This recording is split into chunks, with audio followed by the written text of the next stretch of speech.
Hello, my crafty friend, and especially hello, my crafty best friend forever, crafty sister, May. It is May's birthday in November, and I wanted to send her something really, really special as a birthday gift. And I decided to break my rule of not purchasing things brand new for journals. Usually I try to just find things thrifting or find things while um, in antique stores or reuse the old stuff. But when I saw this peacock brooch with like the movable hanging tail bits in just the prettiest shade of turquoise, I couldn't resist. I just knew that had May's name written all over it. And so I've decided, instead of making her a brand new journal, I would take one of my favorites out of my shop and kind of add some new things into it and repurpose it as a special gift for May. So yeah, this was a journal I called, oh boy, what did I call it? The Blue Book of Happiness, I think. Um, but anyway, it has this really stunning blue flower applique. She can take off this peacock brooch to use it in something else or to wear it if she wants to. And I pinned to it a beautiful little heart pendant charm that I wish I could afford to send her real jewelry because she's just such a blessing and such a gift. But this reminded me so much of a gorgeous necklace that she sent to me once that has kind of similar baguette diamonds in it. And in the letter that May included with that, she said so sweetly that I have a diamond heart. And I wear that necklace almost every single day. In fact, every day. I can't think of the last time I went a day without wearing it. And every time I do, I think of May and of her sweet words. And yeah, the struggles in life just feel a little bit easier because of that. So May, you also have a diamond heart. And I've put heart-shaped diamond looking jewelry in other books of hers, and I feel like it's kind of our thing, my thing to thank her. So anyway, I'm not going to go into too much detail about this journal because there's already a flip through on my YouTube channel of this exact book before I added some little extras for May. So what I'll do, I'll put the link to that video in the description, and I will just show you the new things I added. So speaking of hearts, this really pretty heart-shaped paper ephemera piece. It's genuine Victorian from the 1800s, and it has just stunning embossed details on it. It's a little bit puffy. It's like a puffy heart because back when it was new, it would have had scented powder in it, and ladies would tuck these into their clothing drawers or where they keep their scarves and things to add like a perfumey scent. And May, all the gifts she sends always have just the most gorgeous perfumey fragrance to them. And so perfumey things remind me of her. Sadly, it doesn't have any scent anymore after all these years, but it's still such a beautiful piece. And it has the word May in it quite a few times. If you see right where I'm pointing, May, May, May, and even here with a capital M, so it's just like her name. May hope and love each day defect the evils that may lurk around. So yeah, may hope and love keep you safe so that nothing negative can touch you. May had suggested once a while back that it would be nice if we put labels giving the dates of papers if they're very old. And so I've gone ahead and done that with all the paper in this book. So Victorian era means it was made during the time of Queen Victoria's reign, so the 1800s. Such a pretty little book. And then this is a newer piece to my collection. I bought this from Sarah at Petite Papier Shop. And this one has the name May in it, so it had to be included. There was no date on any of these, but I did some research, some Google research, and it seems like these vintage French transparent music pages, like if you can see, it's kind of like a thick vellum-y stuff. They seem to be from the 1920s. So anyway, this little pocket with all my beautiful blue postage stamp stuff.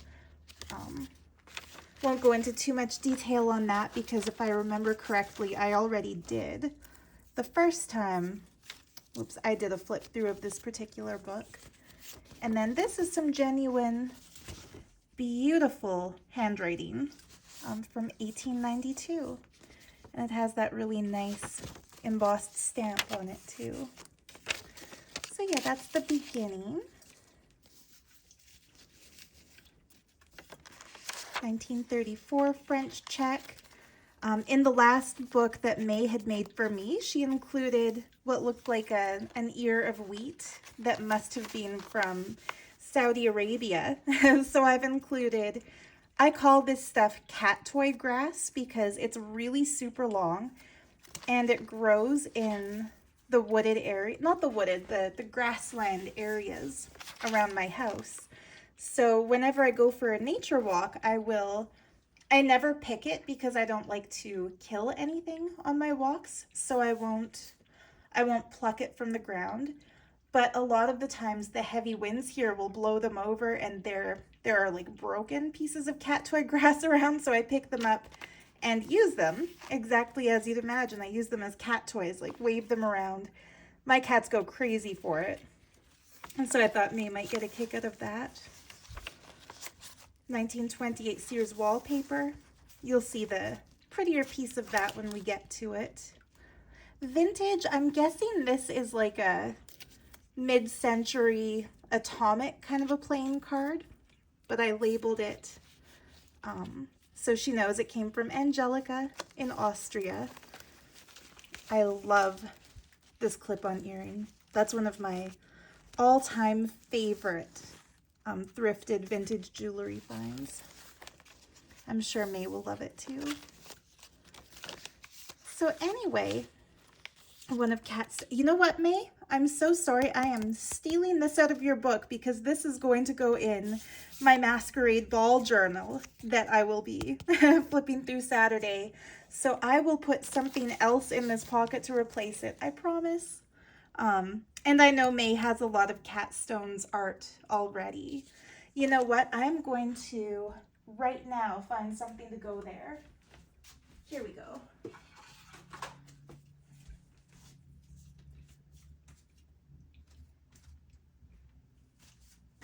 I found something. I'm replacing it with this pretty Josephine Wall card. So beautiful. The dove of peace over the earth. A beautiful angel. There. That's so funny. Of all the, I should have gone through all the pockets before doing this flip through. Let's see. The pretty bluebirds with a song in my heart. This is from a music book I bought in Waterton Lakes National Park. It was not a trip where I was expecting to find ephemera, but there it was. This is from a 1912 engineer's operating manual. These are from, I think, the 1950s. I know they're very old. I found these at an antique store in a town called Fort Macleod, Alberta, and the phone number is only 4 digits. So it's old enough that back when these businesses were selling, or not selling, giving out bridge scorecards, there were only 4 digits to the phone numbers. And this little pocket was actually a gift from May, so she'll get a piece that she sent me back to her. Sometimes the things she makes for me include little pieces I've given her, and it's nice to see how she uses them, so I hope she'll like this too. This is some beadwork with really cute little cowrie shells on the bottom. And yeah, in the back page, the transparent envelope with a little peacock card in it, and a fun little stack of vintage playing cards. These are actually, there's a crown, a globe, and a lion, and it's the symbol for the Royal Bank of Canada. And that's the bank I use. So it's kind of funny to have found those thrifting. And then just some pretty designs. And then I wanted to add something very, very, very old for her because I think she would appreciate the history. So this is a genuine piece of French ledger from 1769.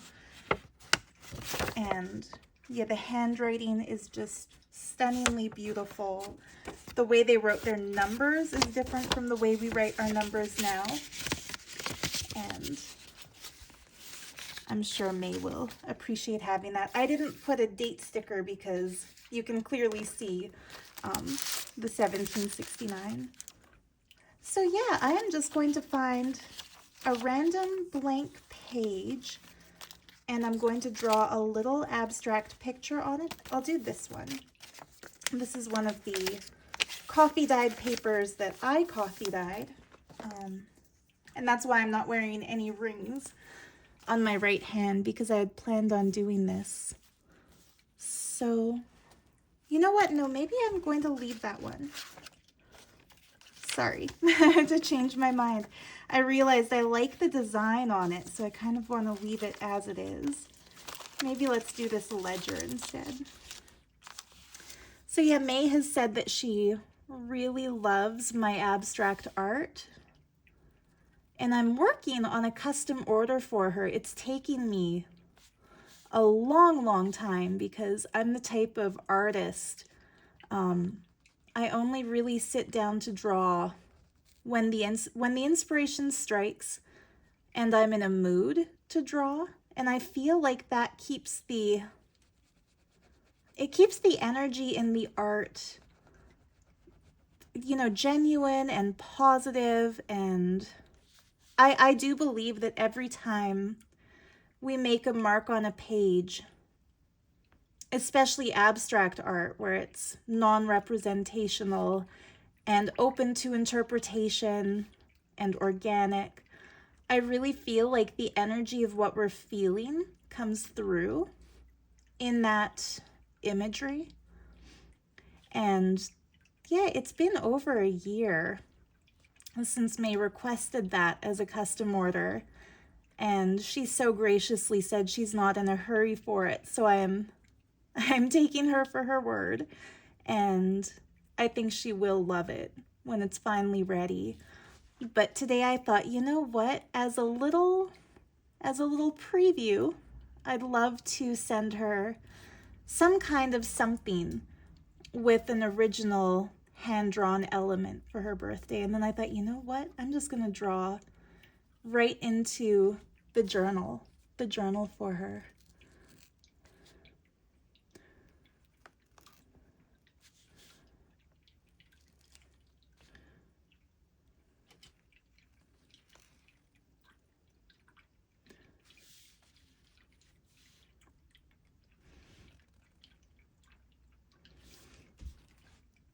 If you wonder why I got suddenly so quiet, it's that for me, drawing like this is usually something I do in a meditative state. I'm not the type of person to put on a podcast or music and draw while listening to something. I'm more the type who will turn off all the external distractions. Usually I'll light some incense, and while I draw, I don't really think about anything else except for the next mark that's going to be put on the page. And I think that's why the imagery will kind of tend to look like things, so to speak, unintentionally, Like right now I realize this is starting to look almost floral, or like a cave entrance that something's coming out of. And I just don't think it would have the same natural flow to it if I was listening to somebody else speak, or if I was listening to music. I feel like then it might be somehow subconsciously influenced by either the subject matter of the discussion or by the feelings of the artist when they made the music that I listened to. So these are kind of like, I think of it as like a little slice of my inner space put onto paper. And I was just so touched to find out how much May enjoyed looking at those. I don't know if I've mentioned this much in this journal channel, but I actually wanted to be an artist when I was a kid. You know, when you ask a child, what do you want to be when you grow up? Whenever somebody asked me that, I would say an artist. And when they asked, what do I like to draw? I would always say nothing, because I thought of these as drawings of nothing, like a nothingness, like nothing definable. And then as a teenager, I discovered non-objective abstract art, and I fell in love. Especially, there's a Canadian artist collective from, I think it was the 1930s, and they called themselves les automatistes. And automatiste, you can probably tell, even if you don't speak French, that the root word is automatic, automatiste. So automatistes are like the automatists, like the ones who create spontaneous automatic drawings, or in their case, paintings. And they wrote something called le refus global, or the global refusal. And it was essentially a manifesto declaring that they would no longer make boring art represented by subject matters that were overdone and popular just to sell a piece, you know, that would look nice in a living room or attract customers to a gallery. Instead, they would just go into a state of essentially channeling existence and let whatever comes through come through. And oh boy, I wrote position papers on that when I was in high school. I actually graduated from grade 12 with 100% as my final grade in art because my art teacher was so impressed. And here's a happy accident, like my finger kind of smudged these circles, but I kind of like the direction that's going in. And that's the other thing about automatic art and non-representational abstract, is that if you make a mistake, a lot of the times it turns into a happy accident because you can do something with it, even if unintentional. Thinking of somebody who is definitely not non-objective and abstract, Bob Ross, but he would talk about the happy accidents. And instead of a happy little tree, with my kind of work, I'll do a happy little spiral or a happy little series of dots. And I think it has a similar positive energy to it. Like there are no mistakes, only happy accidents. I've spent the last couple of days online looking at antique images of ikebana from Japan. Like, I hope I'm pronouncing that properly. The Japanese art of flower arranging.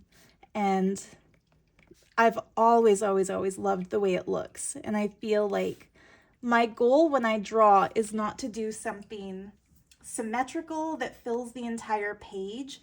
It's to do something that flows in the direction that nature might flow, with lines. Oops.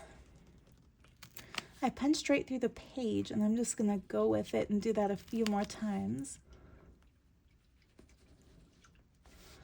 But yeah, it's to create lines and such that flow the way nature would flow, that a viewer can interact with the way we might look at something blown by the breeze or something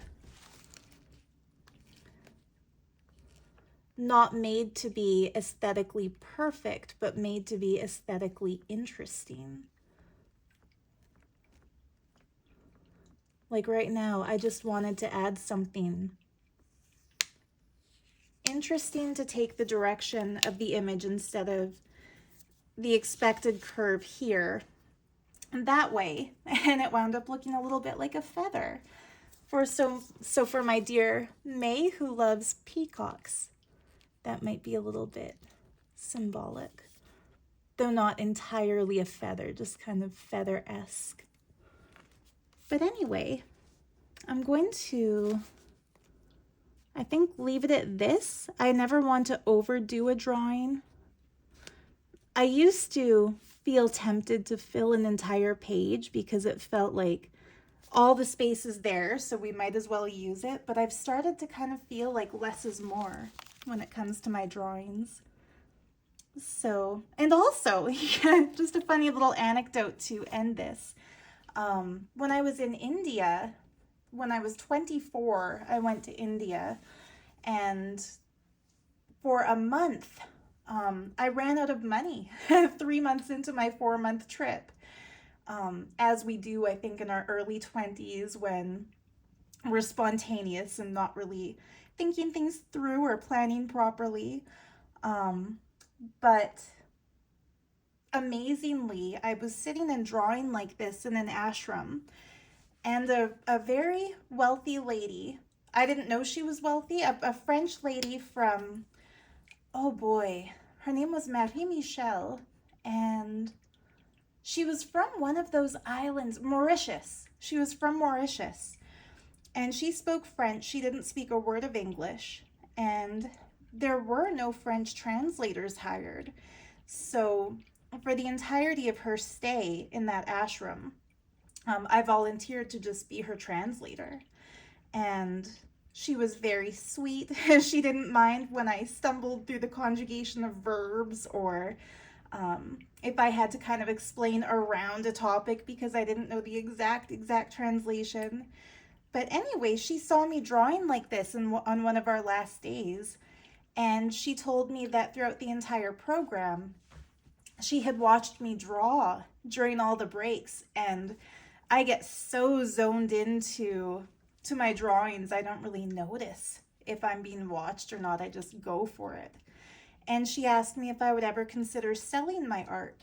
So I told her that in Vancouver, there was a local art gallery on Main Street that sold my black and white pen and ink drawings for $250 Canadian each. And, my cut was $200, the gallery kept $50. And that, that was something I did, but not often, because I find I get kind of attached to my drawings. And so I was more likely to sell prints. I had a stack of prints on heavy duty paper that I would sell in the tarot room where I read tarot cards for $20 a print, signed, numbered, of course. And Marie Michel just said, I would love to buy one of the things you drew here, and I'll pay $250, which is your gallery rate. And I told her I'd be happy to sell her one for just $200 because I'm not paying the gallery a commission. And she said, no, don't undervalue your art, and never tell somebody to pay less than what they offer. So she kind of gave me some business advice. But yeah, back then, it was 2010. It was so cheap. Train tickets, restaurant meals, hotels. Back then, I don't know how it is today.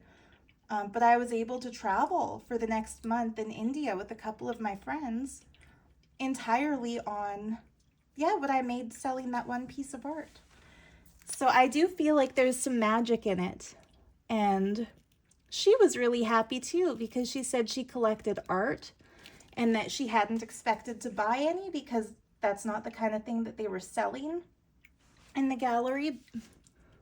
In the galleria, like the little shop within the ashram. So yeah, it was a nice win-win. Anyway, of course, since I stopped to do a little story time and looked at it, I thought of one more little space where I wouldn't mind adding something. There.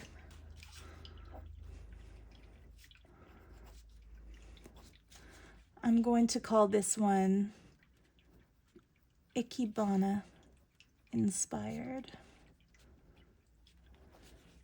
for May, 10th November 2025.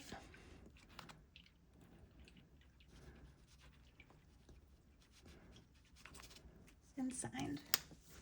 There we go. So that concludes what I'm putting in May's journal.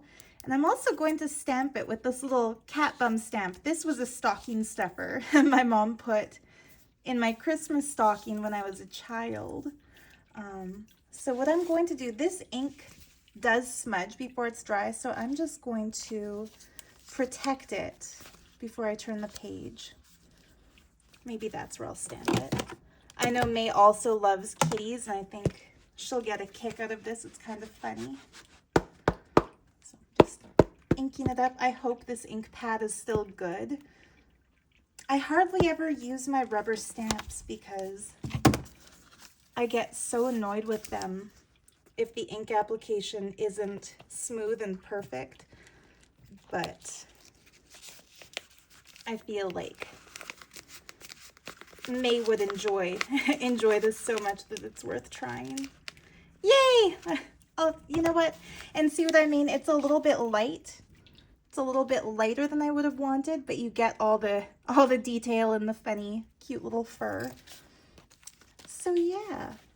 And this is also for May. I'm going to include this with her birthday gift journal. You can see it was $6 at the antique store. And it is, boy, I was going to scan it to sell it as a digital, but I couldn't find a date anywhere. And I didn't want to take the risk of digitizing it if it's not yet public domain. So like if it's post 1930, but I'm pretty sure it's an antique by now. So yeah, May has started doing some slow stitching and some embroidery, and she's blessed me with some of her embroidered work and some of the journals she's made. So I thought, you know, she might love to see these different stitches from back in the day. Little embroidery lessons. I love that star and the flower. All these flowers, in fact. So pretty. That one too. So anyway, that is it. And yeah, when I tie this up and close it, I will include, this was the ring that goes with this journal. Just love it. I think it's called Because It's Blue.